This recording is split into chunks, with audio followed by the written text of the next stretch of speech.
Well, hello, everyone. My name is John Henry Crosby. I'm the founder and president of the Hildebrand Project. This is our first video newsletter that we're putting together, and it's to feature the staff of the Hildebrand Project, myself, my colleague Christopher Haley, our director of publications, and my colleague Catherine Beigel, our program coordinator, and to introduce ourselves and our work and some of the people that we interact with on a more regular basis. And Christopher, let me turn it over to you to say a little bit more about this new video format we have. Great. Thanks, John Henry. Hi, everyone. We've been thinking about doing something like this for a while, and we're excited now to get started. We tend to send out emails when something, a new book is available or something like this, but in truth, there's a lot more that goes on. There's a lot of activity both at the Hildebrand Project, but also in the broader world of personalist philosophy. And we wanted to create this newsletter as a way to share and to showcase a lot of that activity. So beneath the video, you'll find a section on news and reviews where we're going to share,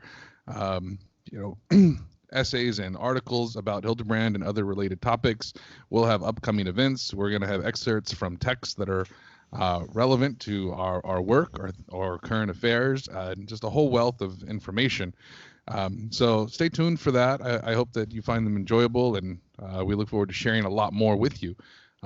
Starting with the most recent activity that we just completed, which is our summer seminar. So I'm going to turn it over to Catherine for that. Thanks, Christopher. So yeah, we just finished a whirlwind couple of days with the 9th annual summer seminar. The summer seminars have become one of the hallmark events of the Hildebrand Project, at least in my own experience.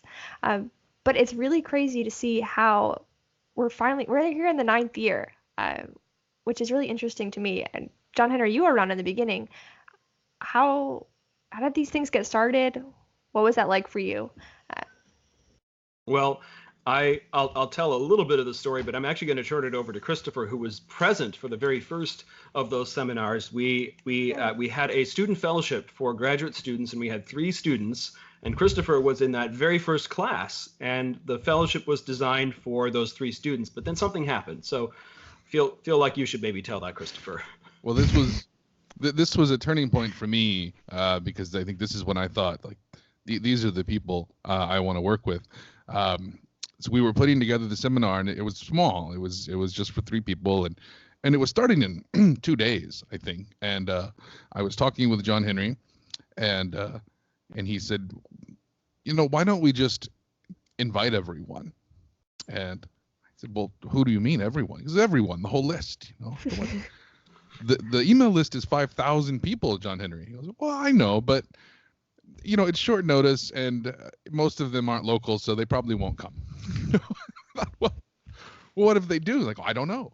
And so thought, great, we'll do it. And so we invited everyone, and not everyone came, but something like 20 people came instead of 3, which was a big preparation difference, but it worked. And that was the first summer seminar. We did not mean to make a summer seminar, much less a first one. But here we are 9 years later, and it's become a wonderful tradition. Yeah, well, it's true. I think there might have been closer to 30 attendees when you count everyone who came over the days.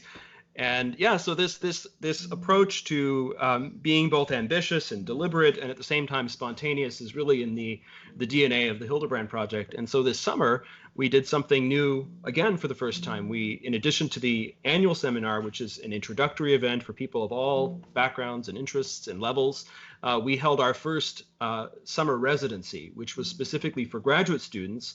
And the idea was that they come and they get to work together, present something they're working on, an MA thesis, a dissertation perhaps, and then they got to work with some leading scholars on von Hildebrand and also John Paul II. So they had access to the real sort of authoritative interpreters of that tradition. And it has to be said that we, again, didn't quite know how many people would come to this residency. We didn't know whether we thought it was a great idea and no one else, or we said to ourselves, well, at a minimum, how many people would we need? And we said, well, maybe we would need at least 3.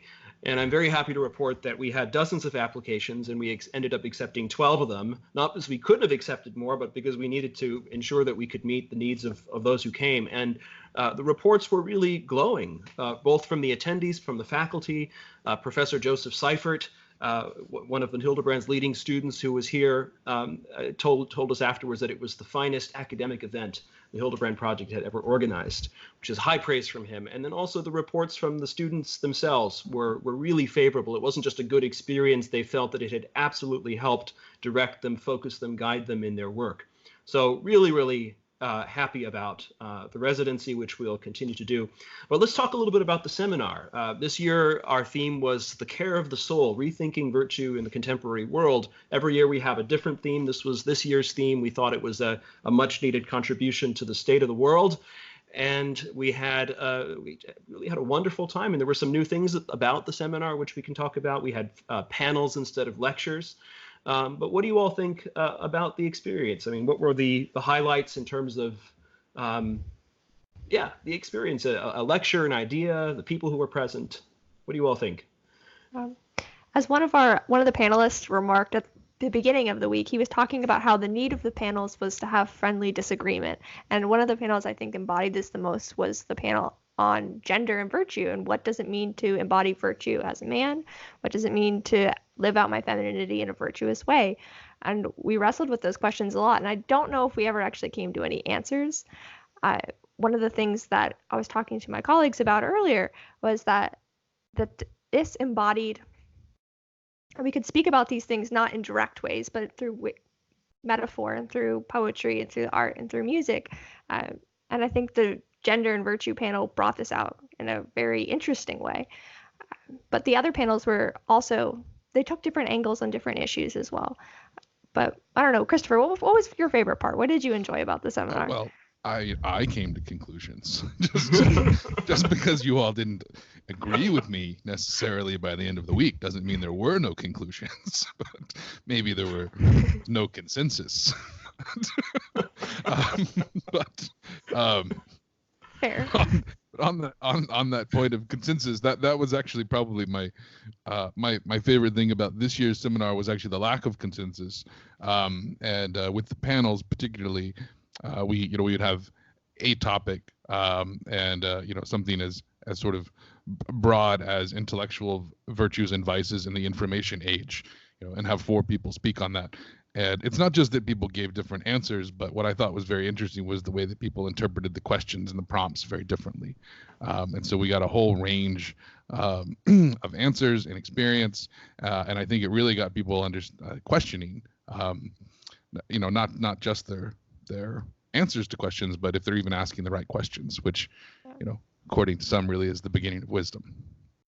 So I thought that was a great development this year. I think we may keep that going. So, John Henry, your thoughts?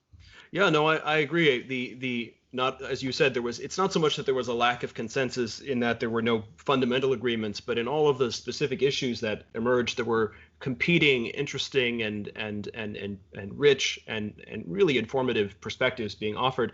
And one of the things I liked a lot was that with the panels, we ended up, unlike the lectures, we had more speakers than we've ever had before. So we had 13 different panels on different topics, and each panel had 2 and 3 and 4 panelists. And so I don't know the final number, but we had over 10 presenters this year, and it allowed us to invite new friends. I was very happy to invite, for example, our friend Elizabeth Shaw, who also edits our publications.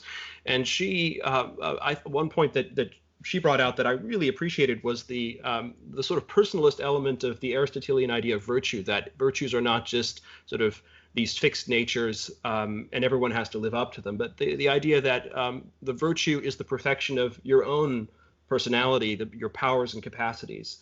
And so I thought that was a kind of personalist enhancement, and it really achieved something we're always trying to do, which is to sort of bring personalism into conversation with the tradition. And so that's the kind of small progress, I thought, small but meaningful progress we were able to have in the seminar. Well, we should wrap it up here because we're trying to not leave our audiences hanging for too long here, but this is a format we'll continue to do. We look forward to talking about more things. This will be monthly, and Christopher, Catherine, so glad we could have this conversation, and I'm sure we'll be happy to do it again. All right. Thanks, everyone. Thanks, everyone. Bye-bye. Thanks for watching our newsletter. We'd love to hear what you think. Please comment down below, subscribe, hit the bell for get notifications.